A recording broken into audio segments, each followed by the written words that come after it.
Welcome to the Tech Egg. Don't get scrambled. Enjoy the video. You begin by verifying hardware and software. Make sure your TV or monitor advertises HDR and your device supports HDR output. Once done, open the YouTube app or a modern browser and sign in, then search for an HDR-marked video. Next, set playback quality to the highest available HDR resolution, because YouTube only serves HDR at compatible resolutions. Also ensure your HDMI cable and input port are HDR capable, so the signal isn't limited before you continue. You now enable HDR at the system level.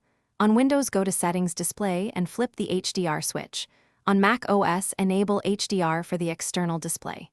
Make sure your GPU drivers are current because driver support enables tone mapping and HDR color.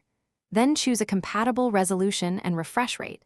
YouTube often requires 4K or a specific profile to deliver HDR streams.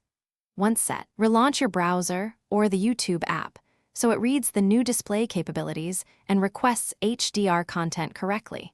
You finish by playing an HDR video and watching for the HDR badge next to quality settings. That confirms successful negotiation. If HDR is absent, make sure hardware decoding is enabled in the app or browser because software fallback can block HDR. Also check HDMI port and cable, move to the TV's HDR designated input, or use HDMI 2.1 for high bit depth streams. If problems persist, update GPU firmware and drivers, reboot the device, and try the dedicated YouTube app instead of a browser to isolate. Thanks for watching. Consider subscribing if I helped unscramble your problems.